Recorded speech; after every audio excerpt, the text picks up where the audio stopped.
Hello, I thought I would talk to you on this cold, actually not cold, dark, damp, miserable Monday morning, everyone back to work, and I thought I might try to lighten you all up a little bit, because some of you have been lucky enough to have lots of time off over Christmas. I got triggered last night, so I finished work, and I got home, but quite early, and I thought, nice evening, me and the missus, sitting on the sofa. She made meatballs, and I had a meatball sandwich. It was lovely, but I spilled a bit on the sofa, got in trouble. But anyway, lovely evening. Started with The Voice. Now, I don't watch the X Factor anymore. I got too peed off with it being completely staged and fake. Anyone remember Whoopsie?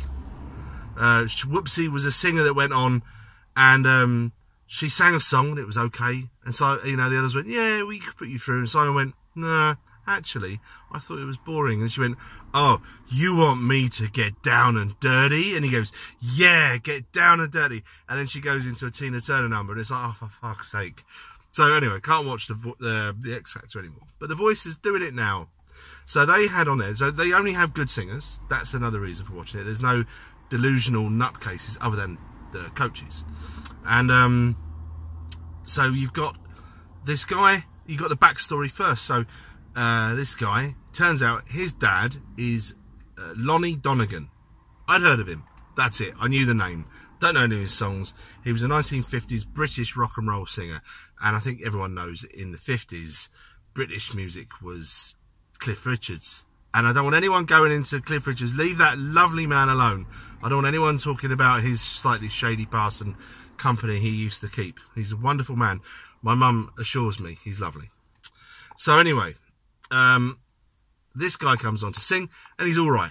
But I said to the missus, I said, because I'm a nightmare to watch telly with now, I said, I bet you only Tom Jones turns around, and I bet you Tom Jones sang with his dad. So anyway, only Tom Jones turns around. The reason why the other judges didn't turn coaches, didn't turn around is because the guy wasn't quite good enough. He was all right, but, you know, nothing really, really special. And so Tom, you know, the guy's saying, oh, well, brilliant, I'm through, you know, and I go, what's your name? And his surname is Donegan, right? So obviously that's quite easy for Tom Jones to go, what? Any relation to Lonnie Donegan? And he goes, well, yeah, that's my father, actually. He goes, oh, he was great, your father. We sang together. And he wrote me a song. It was something like, I'll Never Love Again. Something like that. And then I'm thinking, well, they're obviously going to do a duet now, aren't they? Because that's what they do on The Voice now. And I was thinking, well, Tom Jones isn't going to say, oh, let's sing the song, because he's the modest one on there. He's the sort of the calm influence for all the other raging lunatics around him. And so, but basically the other one said, sing the song. And the audience went, yeah, Tom, sing the song, Tom. So they sing it. It's all right. Anyway. And I'm like, that's it. It's gone. The Voice is gone, but I'm going to have to keep watching it, because I think my lady, she quite likes these shows, and she doesn't give a toss about all that sort of stuff. So I'm just going to have to grin and bear it and just get through it somehow. Anyway, the other thing that triggered me was, whilst I was watching Star Wars, the adverts in between had this really right-on, progressive SJW advert. And you see them all the time, but this one I was watching, I was thinking, okay, so what's it going to be for?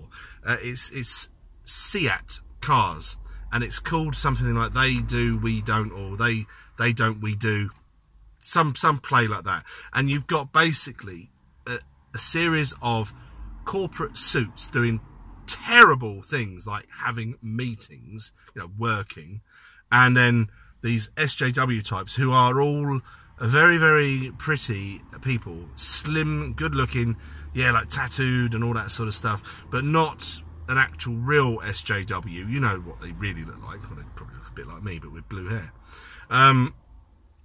So they're all doing things like, you know, doing art and running in the park, and, you know, like free, young, progressive things to do.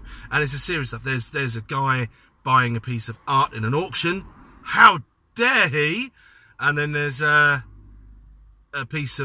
beautiful woman admiring a wonderful piece of urban art. So someone's basically vandalised someone's house by smearing it with paint without their permission, probably. So the whole way like that. And it's basically for Seat cars. Now, Seat, obviously, when you think of social justice, you think of Seat straight away, don't you? I mean, they couldn't possibly have any links to something like the Nazis, could they? I mean, no, that wouldn't be very progressive, would it? But aren't Seat owned by Volkswagen?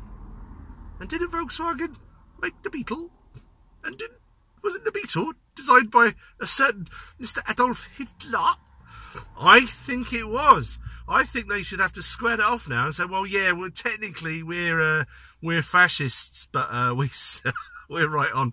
I just think it's hilarious how you managed to spoon in a corporate capitalistic company like Seat, who have fucking meetings and who have probably got priceless pieces of art that they purchased at auctions in their boardroom, yet, you know, they can slag off all that stuff. And it's just like, I suggest to people, I don't think this sort of advertising works anyway, but if you're in the market for a new car, go in and just have a bit of fun with the salesmen and women and just say, am I allowed this car?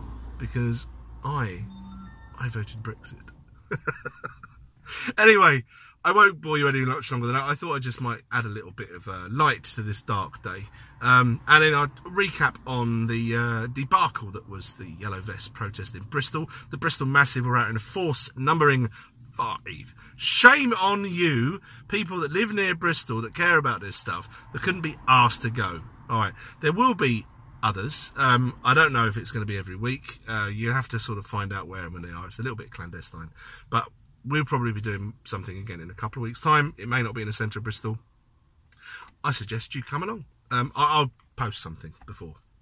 And also, it's not a total waste of time. When you do these protests, like, okay, so only 5 has turned out and it looked pathetic. But at least however many thousands of motorists were driving through the centre and they would have seen these 5 people. It was obvious. One had a Union, Matty. Hello, Matty. He had a Union Jack with him. I had hashtag free speech things all over the back of my vest. And, you know, people would have seen it. And they would have gone, oh, Yellow Vest protest here in Bristol. So, you know, has some effects. Anyway, this one is over. You have to like and subscribe because it's awesome. And I'll see you very soon. Goodbye.